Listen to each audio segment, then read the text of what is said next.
So looking forward now, what is your biggest cause for optimism? And I'm going to ask that to Gary. Yeah, well, I mean, I think I make a couple of points on that. One is just that, we are invested in companies that we believe have got the potential to grow significantly over the long term. And the companies that we own in the portfolio are exposed to these massive long-term structural shifts. And none of these have stopped just because of COVID.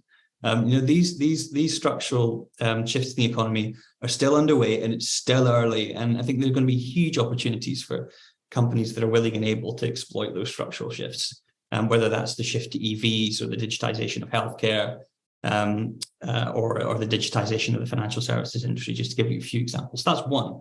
Second reason why I'm optimistic is because it's human nature to feel downbeat when share prices are going down. It's just the way.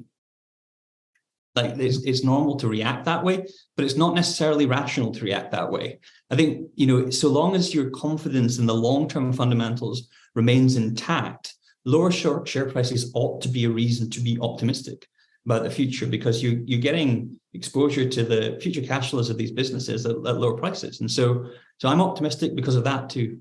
Well, I agree with you, Gary, quite honestly. And this is something that I keep saying to investors. You have to take a long-term perspective of your portfolio. And actually, if valuations of share prices have performed poorly, actually you're buying at a much better time than before, quite honestly. And, that's what you've got to bear in mind. Bruce, what are you optimistic about?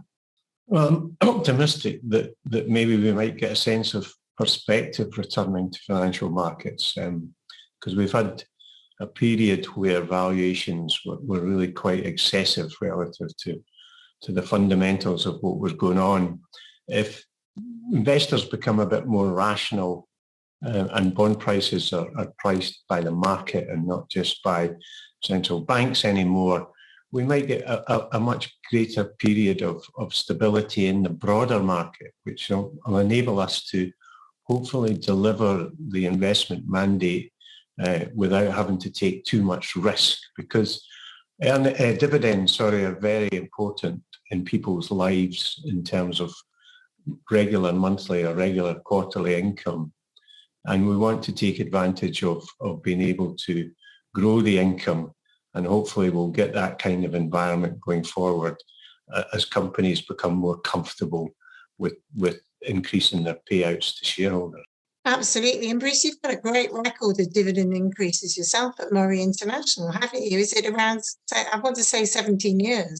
Yeah, something like that. But it just comes back to the structure of investment trusts and how if you have the revenue reserves and you have a real issue like 2020, you can continue to grow the dividend. And then when things get better and you have good times, we can put some money and build the revenue reserves up again. Absolutely. You can keep that money back. And then when times get tough, and we always know times get tough, and you can take it and use it and boost those dividends. And Simon, what are you optimistic about looking forward?